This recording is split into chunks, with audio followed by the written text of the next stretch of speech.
Welcome to Count Me In. I'm your host, Adam Larson, and today I'm excited to bring you an inspiring conversation with Isabelle Massaad, the CFO of DSV, a global leader in transport and logistics.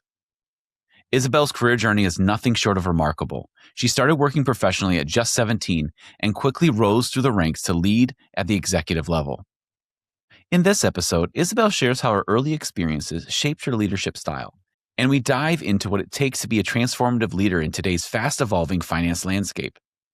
We talk about the importance of curiosity, empathy, and continuous learning, and how certifications like the CMA and CSCA have influenced the way she thinks strategically. We also explore the art of storytelling with numbers, building business partnerships, and the critical role that adaptability and upscaling play for finance professionals today.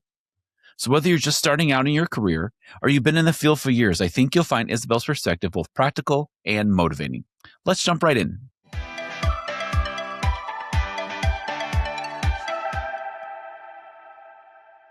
Well, Isabelle, thank you so much for coming on the podcast. I'm so happy to have you on, and we're just going to talk about leadership, about your career journey. And I figured a nice start would be, you've had a remarkable career. You're a CFO at a quite young age in the grand scheme of what businesses usually expect to have a CFO. What drew you to the world of finance to start off? Thank you, Adam, for the opportunity. It's my pleasure to be with you on this podcast today. So, as I see it, I have been always curious about to see how money works, how economies evolve, how actually company grows. And I was able to find this in finance, where it helps me to understand these dynamics and even at some point be part of it. So, as a person, I define myself as a logical person and a person who is actually curious and practical. And eventually, I like puzzles and patterns. And I would like, I've seen the world of finance involving numbers and logic, planning and strategic decision making. And I found myself enjoying it and being satisfied with it. So it allowed me really to make a lasting impact and to find myself in that industry. So this is how I decided that, yes, I think I need to be part of finance one day. And yes, this is how it all started. So you started when we first chatted, you started working in your professional career at age of 17. There's a lot of reasons that people start working so early. What did you learn from those early experiences? Because when you start working at that age, you see things from a different light, from a younger perspective, but you're able to bring some fresh perspectives and learn from lots of different people. Yeah. I totally agree on that. I think I might have been lucky enough to start my career at that very early age and eventually in the industry that I studied in. And sometimes people get the chance to start working early, but might not be in an industry or a role that fits in their future goals, right? So I Yeah. think I have been lucky enough to do that. And eventually life pushed me in a way to take responsibilities at a very early stage. That's why I started working at that early age, as you said now. So, I looking back at that experience, I think that it helped me shape my personality today. It helped me understand and take accountability and responsibility of things from even the smallest thing that I used to take, like waking up very early, making sure to be on time, managing your timeline between my work and my university studies. So it all helped me to understand in depth the responsibilities and accountability. As well, it helped me understand the workplace etiquette at very early stage, like how to address people in emails, how to communicate. Because eventually, if I communicate with you on a personal matters, I need to tweak it a little bit when I go and communicate with you on something being on a professional side. So all of these kind of things helped me, and I'm happy that was able to build that experience from very early age. Otherwise, I wouldn't be here today. But eventually, if I look really back at that, Adam, I think that the most important thing that I learned is attitude. And being a person that is very curious and looking up for things, I think that positive attitude is very important. And managing that attitude at a very early age will help you unlock potentials in the future. Always maintain a positive attitude. At first, I was someone who was very enthusiastic and want to go into all of the areas, but I learned that calmness and positive attitude, even in the most stressful times, is very important to manage, and eventually things will flow smoothly as you go. Did you have any mentors that you were able to rely on as you were starting and getting into the industry and starting to figure your way out in your career? I was actually lucky to have quite some good managers, I would say, that helped me, that I used to have some nice discussions after work, or even during the working time. I used to go for a half an hour with a cup of coffee, having and talking about things. I think these really helped me to better shape these my personality and my look up to things. And yeah, I'm thankful for these guys. So, what were some of the challenges you faced as moving up in your career? And then how did those experiences kind of shape your leadership style that you have now? Well, as someone as is eager to learn, and I'm a perfectionist by nature, it was challenging for me to actually delegate as I grow the ladder. So delegation was something that I struggled at the beginning, but eventually once you start building trust and confidence with the people around you, you will be able to give more and to delegate more, and eventually it will allow you to grow further. That helped me to look into other areas of the aspect of the business, and eventually as you grow in the ladder of corporates, you will notice that at some point you need to really make decisions under pressure, and even when you don't have insufficient information. And that's for me, that is someone who's logical, as I said, and someone who really likes to plan. That was a hard time, but eventually you need to trust the process and you need to understand the business aspect, and then you will be able to better base your decision making. And as a young person in such a big role, I would say, I think one of the most important aspect that I challenge, and it keeps on being a challenge for me as of today, is how to manage people. Because at some point in my team today, I have people that are very older than me. I have people from different cultures, from different nationalities, and trying to relate to those people, trying to speak to them in their language, and for them to understand or to accept me as their manager was a little bit of a challenge. But eventually, things went flow as we speak. Could you share some examples on what that took to kind of gain their respect? I remember one of the first leadership roles I was in, everybody was like twice my age. And I was like, how do I do this? And there was some different things that I was able to do. Like I kind of learned what they were doing and sat down with them, and they saw that I respected their process, and then I started learning and helping improve processes. What were some of those steps that you had to take to kind of gain their respect? Well, indeed, as you said, I think first is to show them that you listen to them and you respect them, and you're not here to teach them what they do. You're here to help them build something meaningful together. The first thing I at the beginning, I just set aside, and then kept on listening and learning, and then I led my actions, and the outcome of my actions me give earn me my respect. So, because I can speak to you with every sense, I can give you so much of theories, right? And even someone who's out of the university today can come and give a one session with theories. But practice and experience is what actually allows you to take respect. And at a young age, I need to prove that I have that experience and I have what it takes to be in that role. So I just let my actions and my decision makings take the show, and eventually this came next. That's awesome. Yeah, it's quite a challenge, but continuing to be persistent and saying, "Hey, I'm here. I'm not going anywhere, and I'm doing the work with you." And proof is in the pudding. Proof is in what your actions. I think that speaks a lot louder than just a lot of words, because we can say many things, but what actually happens is the real proof. Yes, I do agree. And some people understand it faster than the others. Some people take more of chances to learn it. So I need to be calm, and we all need to be calm, because eventually maybe one person, one senior manager can learn your capabilities within 1 month, but the other person can understand it with, it might take him another 5 months. So things can flow, but eventually we will reach there. That's great. Now, when we were first talking, you mentioned something about being a transformative leader, and I was maybe you could define that for our audience. What does it mean to you to be a transformative leader, especially in practice? Yeah. So it goes along, if you want to say, with the leadership concept. Like, for me, a leader is not only someone who goes and manages the day to days and the processes, it needs to go far beyond than that. So it's about inspiring change, right?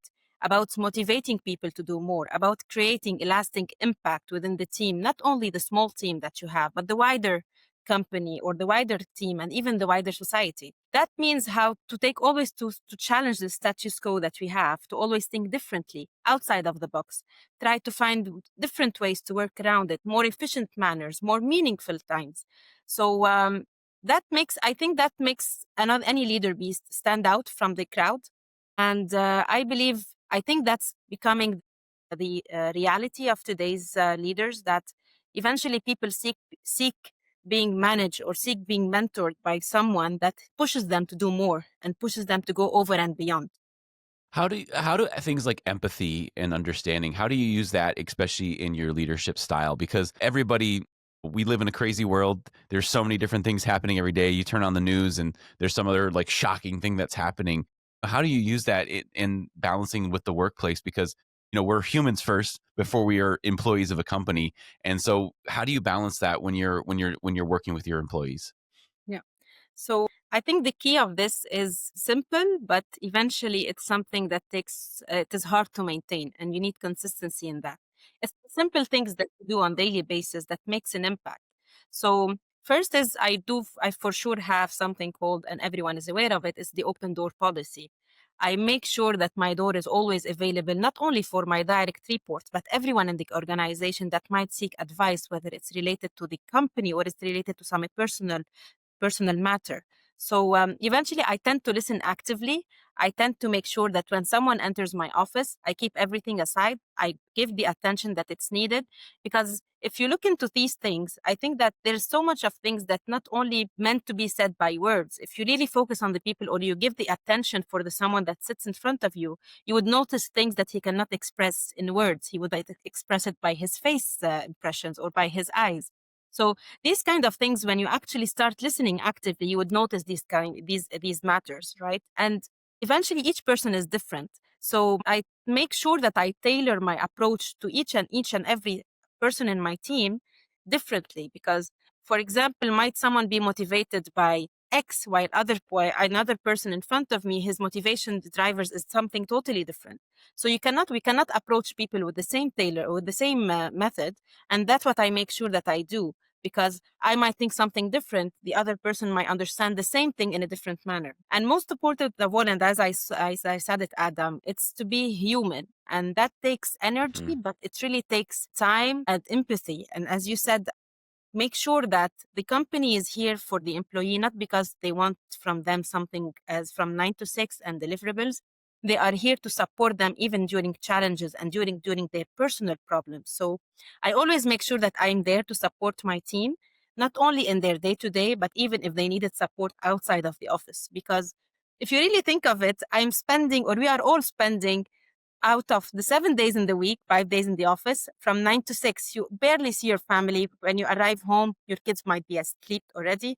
So if you think of it, most of your time you are spending with these people that are your team. And it's really important to make sure that you build connections and you build human relationships and human interactions with them, because that goes even beyond the tasks. And we've seen it. So much of good relationships started at the office and came out of that office, right? So for me, it's really important that this also happens at the managerial level, because that creates lasting impact on your employees that goes beyond financial or any other benefits. It really does. I appreciate that mindset, along with being empathetic and understanding where your employees are at. We need to continuously learn. You shared with me that you try to learn something new every day. Do you try to share that with your employees as well, to try to say, hey, to create a culture of learning? Yes, yes, yes, definitely. I'm someone that I would like to be contagious in the things I do, at least the positive thing that I believe they can make a difference. And I always push my team toward the things that I would see that they can benefit from. And like, for example, I always make sure that we go out regularly, and during our discussions, we discuss some things about more interesting aspect, not people, not some things happening in the office. Would like to discuss more like about markets, about what's going on in the economy, about how this is impacting in our competition or our industries. Usually, we have a group on WhatsApp that we send links or articles that might be interesting and about the new trends in the industry that might be helpful to anyone. Like, for example, one of the articles, when we were actually having the income tax updates in the UAE, we all made sure that everyone who is aware of any updates about the matter shares that on the WhatsApp group. So even the people that are not working on tax on their day to day, but they have the access to the information the same way the other people would have it, because everyone should be aware of what's happening in the industry as a finance profession. Yeah, it's not easy to stay on top of things. So I think having that community, that community inspiration to say, "Hey, let's learn together," because as finance professionals, you kind of have to stay adaptable. It's a fast changing environment. How do you help your employees kind of continuously upskill, especially with all the different changes? We could talk about AI, we could talk about all the different things that are happening within the finance and accounting organization, and you just in the society in general. How do you help encourage your employees to kind of stay adaptable? See, as you said, the word is, or the industry is fast changing, right? And if you don't catch the wave now, you will be drowned later on. So you need to be as fast, and you need to be adaptive to change as much as possible to be able to always be up to date. So I always push the teams to go and attend webinars or even to go and attend conferences. And there are plenty of it here, especially in the UAE, or through professional bodies like the IMA, for example, where you will always have these kind of continuous learning sessions that will even help you to always stay up to date, whether on what's coming next or what is actually the current market challenges. So giving that time, making sure that they go to attend conferences, even company sponsored conferences as well. Like we always go, make sure to go attend trainings, attend some webinars, making sure that they are always we have some external parties coming in and giving us a little bit of a training or information. This all helps to do it, and keeping motivating the people around you that to stay up to date. And from what I learned over these years is that if you have someone in your team that's actually doing that, he sets the example. And setting the example for the team will help them seeing, look at this guy, for example. He's always aware of everything. He's always up to date. Why not we be the same way? So yeah, these kind of small things that you do will help them stay up to date. So let's talk about certifications, because you have the CMA and the CSCA. How have certifications like that influenced the way you think, make decisions as a leader? Sure. So if you really look at these certifications, it helps you to be kind of a proactive person and a forward-looking decision maker, right? And these kind of certifications help you to have this kind of mindset and the skills and the set of tools that will allow you to be that person. So the in order to be proactive, you really need to understand the business, and you really understand the financial planning and the risk management, and even to be able to sharpen your ability to analyze data. And eventually, that's what helped you at the CMA. The CMA would help you to look into the data the way a senior manager that is in the business side would understand it. It will help you to understand the corporate finance, how a CEO would look into the numbers. It goes beyond just looking into analyzing the numbers. It goes to the storytelling and how you would actually be able to translate these numbers into a language that even a non-finance person will be able to understand and build its actions based upon. So, if I look at how the CMA shaped my way of thinking, it helped me understand the numbers from as a bird view, I would say, from the top, how a CEO or a senior management or a board of director would look at the performance and be able to judge. And on top of that, when I actually pursued the CSCA, and it's such an interesting certification because it goes and gives you another set of tools, which actually allows you to be able to analyze the market, the outside world of the company, and it helps you understand how you look into competitive edges. How do you weight your strength and your capabilities as a company, and to outgrow the market.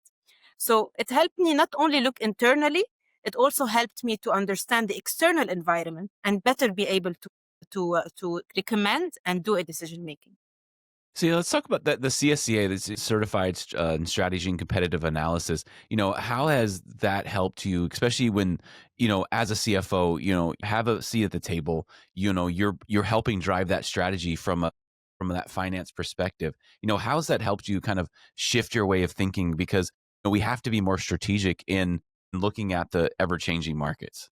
Totally agree. So, if you really look into how finance is evolving nowadays, we are becoming a business partner as we move.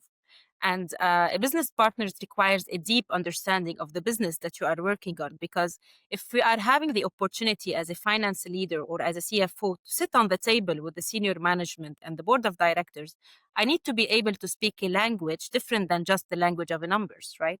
And to be able to understand that language, I need to understand the market and the competition that we have around that shapes the decision of a CEO, for example. The CSCA helped me understand how I can actually shape this and take it, link it to the numbers. So, as I said, the CMA is something that allows me to look as an internal management of the company. The CSCA goes beyond that and allowed me to understand the market and the competition and how to position myself as a company compared to the other, and to benchmark my company compared to the others, and be able to recommend more meaningful decisions or more meaningful action plans to the CEO that not even helps him succeed internally, but even succeed against his peers. So it helps you to translate these complex strategic analysis into more business analysis and business decisions. So as you're taking that strategic analysis and putting into business decisions, one thing that you mentioned and one thing that we've talked about here on this podcast is about the importance of storytelling, especially as a CFO, as a leader. Talk about what storytelling, how it's been in learning to be a storyteller, about talking about the numbers in a way that's just not just a, hey, here's this beautiful spreadsheet on this PowerPoint, but actually painting the whole picture. Yeah. So, when I started my career, I'm someone who loves numbers, right? I look, so actually when I used to get asked for a report, I used to submit a report that has 6 sheets, and it's the most detailed report that you will ever see, that I make sure that I cover all the aspects of the business. But as I grew and I started working with leaders and the leaders, senior management of a company, I understood that these kind of people will not have the time or the same interest that I have to open that sheet and go into each and every number. They just want the only one conclusion is full small summary that just concludes everything in that 6 sheets that I had sent. Just a small summary, whatever is the meaningful needs that I need, the most important ideas that needs to be there, and the conclusion of it, right? So this is how actually you start building your storytelling. You need to understand what is the person in front of you is expecting to hear and how he can understand it. Because I can come to you in the board meeting today and I can come and start my board meeting saying that the revenue of the year is X million dirhams or X million dollars. My EBIT is 6 million or $1 million. This is how I'm against the variance against last year. But I'm still citing, or I'm still saying numbers. And that doesn't resonate with the board.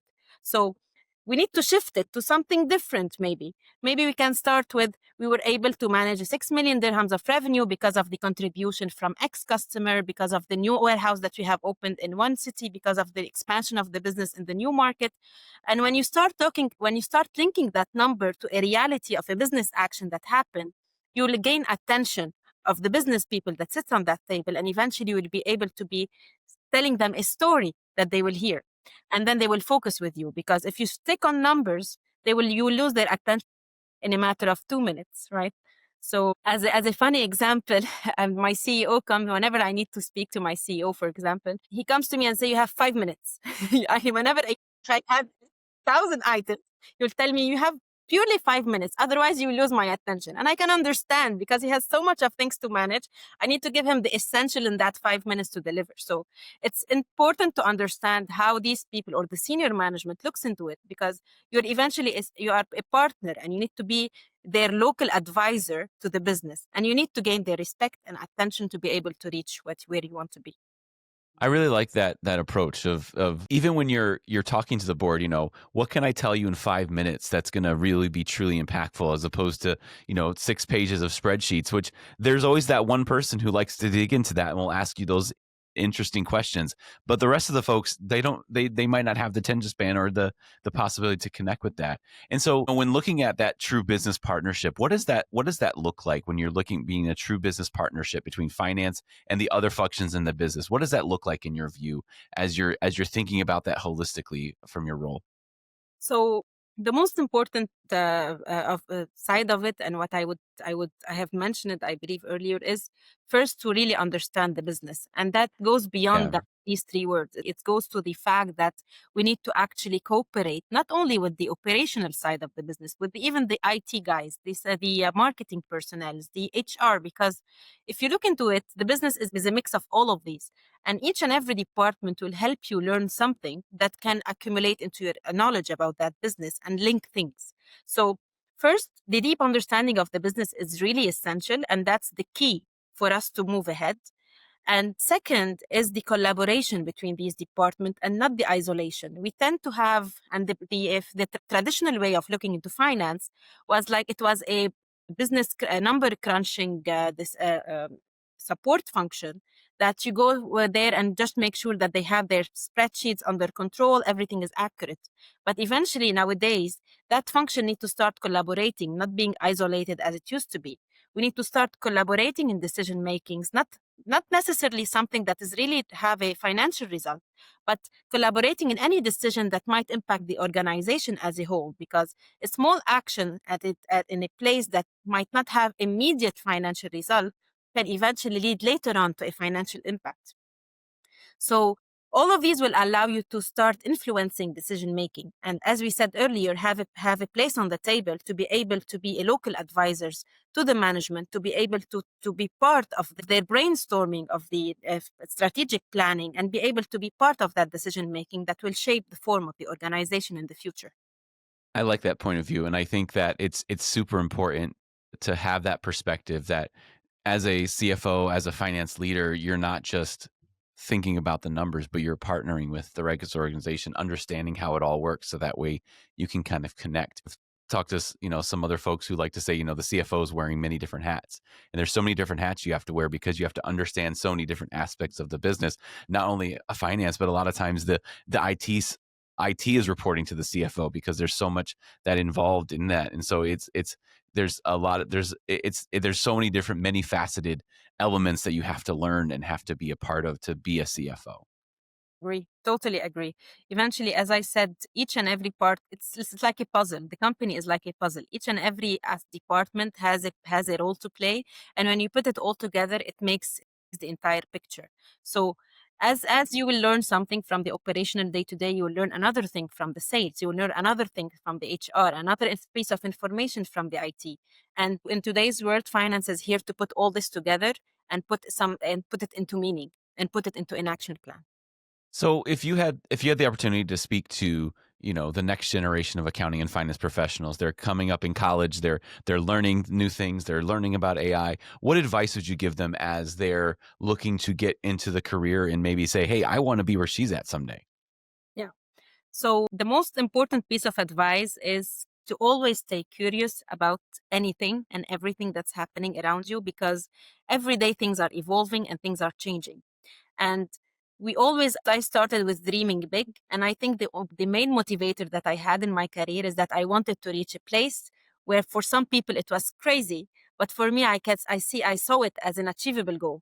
And then because I was dreaming big and I was staying curious all the time, it really allowed me to embrace continuous learning and to always make sure that I'm always trying to stay up to date with the markets, trying to always seek ways of attending webinars or attending a piece of sessions that can help me learn something new.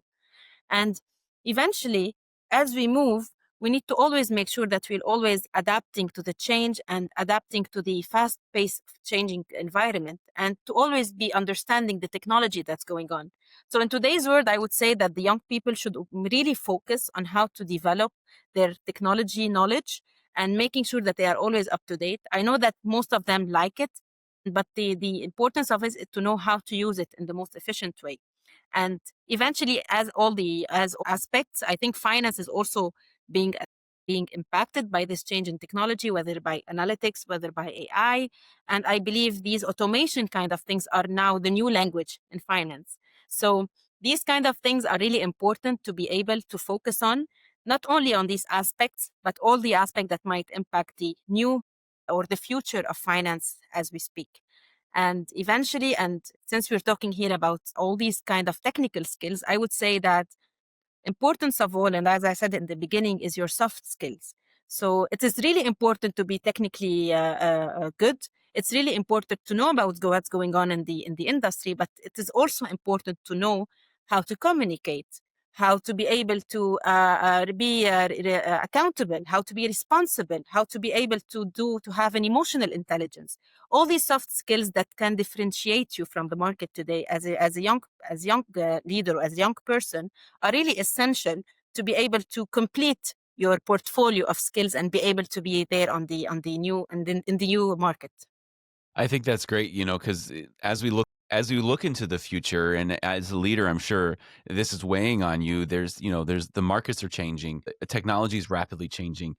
What are some of the biggest opportunities that you think that are coming? If you look into like a crystal ball and say, oh, this is what the future is. What are some of those biggest opportunities that are coming down the road? I think the most thing that's coming, and it's something really interesting, is specifically in finance, is the automation of FP&As and the AI agent in that aspect. Today, in so much of recent conferences, I have seen new tools that are being developed, and I think that they are coming very soon into the market. Is the tools that will eventually substitute the way we forecast and the way we budget for the next years. The artificial intelligence in today's world of finance is very important because it's shaping the way data is actually generated and data is forecasted. So that's a really important aspect of it. There is another one, Adam, that already started and it's becoming now a more important, is the automation of the routine tasks in finance, like bank reconciliations, payments that are going out, invoices booking, invoice interfaces. So all these already started years back, and eventually are becoming now a standard in the market. So these two aspects I can see that are coming directly. They are on the table now, and I'm not sure where is the future is heading, but it seems that's a very interesting future in technology, and I'm looking forward to see where are we going to be from here till 5 years. Isabel, thank you so much for coming on the podcast. This has been a great conversation. I think we've covered a lot of things, and I've learned a lot from you, and I hope that our audience has learned a lot as well. And I just, thank you again for coming on. Thank you so much, Adam, once again for the opportunity. It was my pleasure, and I really enjoyed it.